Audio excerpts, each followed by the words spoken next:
Hey everybody, hope you guys are having a beautifully blessed day. As you can see in the title of this video, I am heading back home to California. So I had to cut my trip short because a couple of things happened. So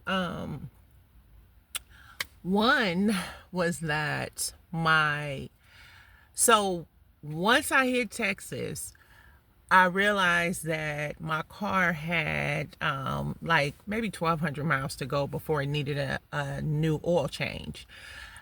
And yes, I did do the oil change before I left home. I did all the maintenance before I left home. So, but it was 1,200 miles. So I was like, well, maybe I should go ahead and get it done now before I head up to Louisiana, Tennessee, Pennsylvania, Boston. Then if I get it done now, at least by the time I reach Boston, and I can head back home without worrying about it. This was my thought process. So I went to a Valvoline. All I needed was an oil change. I don't take my car to anybody but the Jeep dealership for anything other than oil changes. The oil changes, I go to Jiffy Lube, Valvoline, places like that. So I took my car to the Valvoline. They changed my oil. Everything was all good. Mind you, my car was driving fine. There was nothing wrong with my Jeep.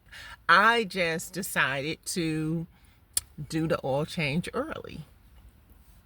So the next morning, I get up, get everything ready, jump in my Jeep, start up, get on the highway. I was good. I got to, I think it's a place called Tulare, Texas, which is just before you hit the Louisiana border. So at that point, I stopped at a Buc-ee's, went in Buc-ee's. I have a video posted about it. You guys can look back at that video if you'd like. Yeah, so came on out of Buc-ee's, got in my car, started my car up. Boom, I heard a sound. I was like, what was that? Stopped my car. I turned the car off. I started it again. That time I didn't hear anything. So I said, okay, well, let me go ahead and get on the freeway. I jumped on the freeway. It was no more than 5 minutes. My check engine light came on. My oil light came on. All the red lights on my dashboard started flashing. I'm like, what the hell? What is going on with my car? So I'm starting to panic. I turned the car off. I'm like, trying to figure out like what should I do, because I definitely knew that I didn't want to cross that Louisiana border with my car doing this, because I could see that there was some like water that maybe looked like swampland to me. Now I don't know, but it looked like it to me. So I didn't want to go ahead and cross over. So I turned around. I went back to the Buc-ee's. I talked to one of the guys at the Buc-ee's. He was like, number one, you need to figure out where you're going to go and what you're going to do, because you can't drive your car like this. So I was like, okay. I called my girlfriend that I had been staying with in Dallas and said to her, you know, my car is acting up. I got to come back. So I get in my car, start the car up. Nothing was happening. It was just driving. I got maybe 10 minutes down the road and it started up again. This time my car is shaking. So I'm like, oh my gosh, I'm in a full out panic. I said, okay, let me park this car and just call AAA. Yeah, tell me why AAA customer service was busy. That's something I won't be paying for, is AAA. I sat there for about 20 minutes trying to call AAA and customer service was busy. Now I'm in a full out panic. Oh, I'm sorry. It wasn't busy. It wasn't open. Customer service was closed. So now I'm in a full out panic. Like, oh my God, what am I going to do? So I could see there was a Shell gas station. So I said, well, let me at least try to make it to this Shell gas station. You know, mind you, these are a bunch of little bitty towns, and this is just a Shell gas station that's like pretty much in the middle of nowhere. So I stop at the Shell gas station. By now, I'm in a full out panic, ready to cry. I'm like, what am I gonna do? I can't even call AAA to tow my car.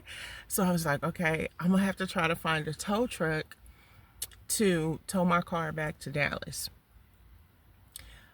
While I was standing there, I guess I was looking like I was in a full out panic, because this lady comes over to the car and she's like, what you got going on with your car? So I was like, I don't know, but all this stuff is happening on the dashboard. I just got an oil change yesterday. It was nothing wrong with my car. I don't know what's going on. She's like, pop your hood. So I popped the hood. She go under there. She moves some stuff around and she looks. She's like, you ain't got a drop of oil in this car. What? I said, I just went to Valvoline and got an oil change on my car yesterday. My car was perfectly fine prior to that. I didn't even really have to get the oil change. I just got it because I'm thinking, okay, let me think ahead and try to, you know, take some precautions so I won't have to have any issues down the way.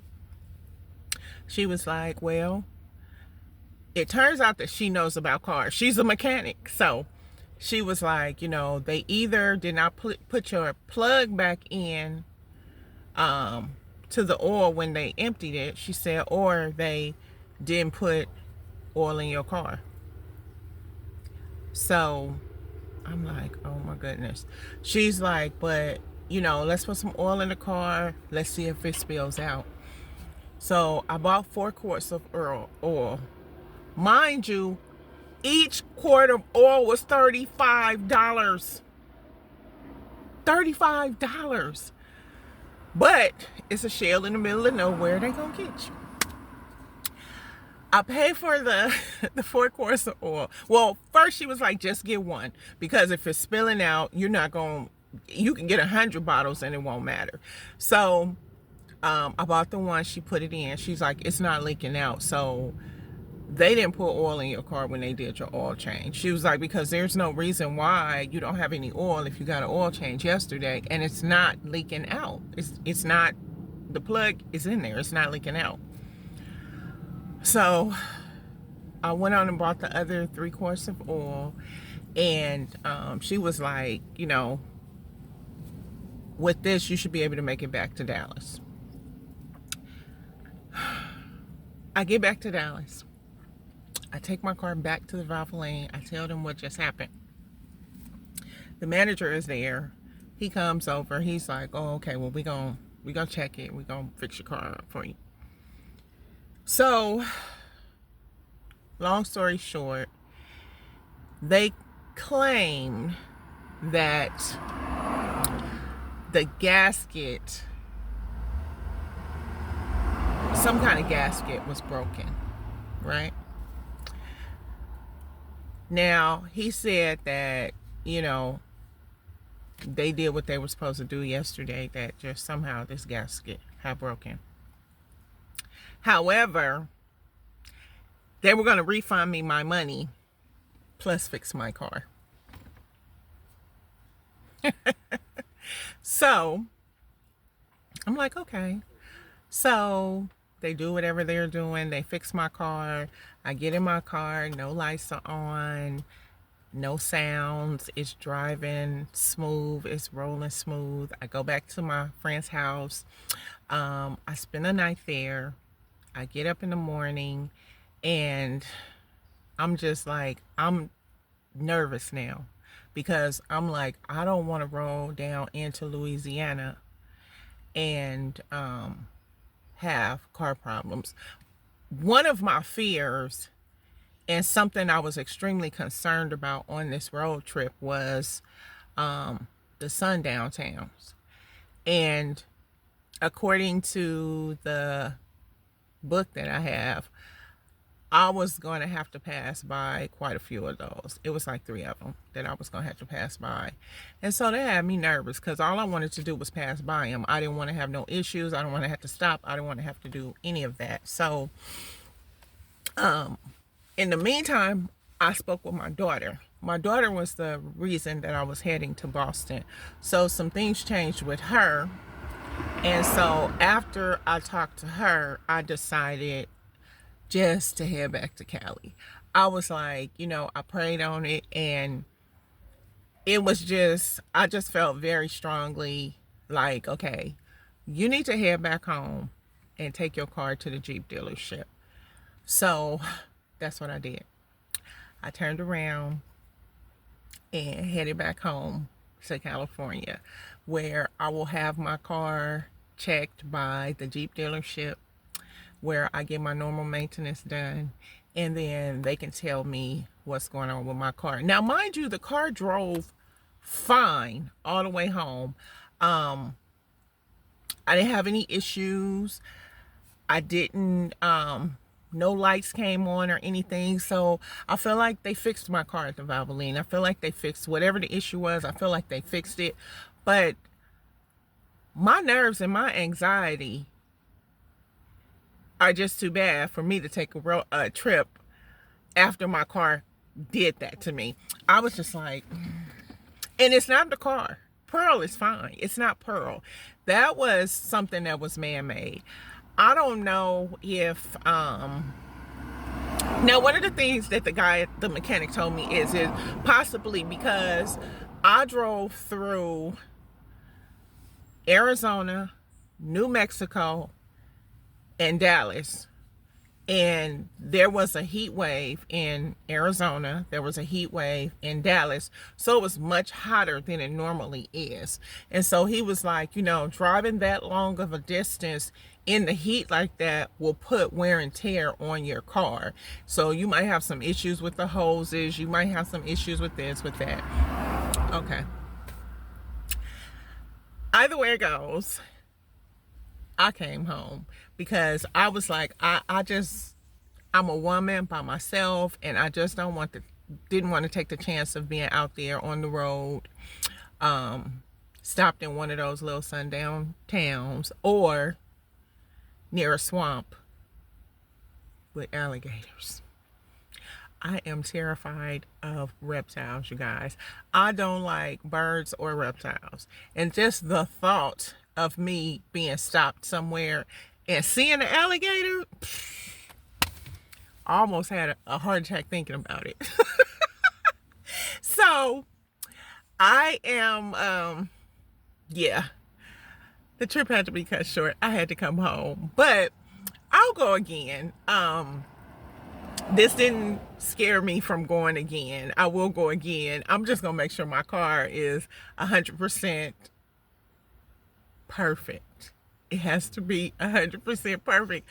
And yes, before I took this trip, I did get all the maintenance done on my car, but I understand that things happen. So next time I might fly. I'm not sure, but I still will be traveling, doing my job as a nurse. I'm a traveling nurse, so I'm still going to take you guys on those trips with me. And when I do decide to take my drive, I'm definitely I may not go all the way to Boston because my daughter won't be there after this month, but I'm definitely driving to Tennessee. So yeah, I'm looking forward to that. I'm definitely driving to Tennessee within the next year. So anyway, thank you guys for following me on this road trip. I appreciate you all. And you guys stay blessed. Bye.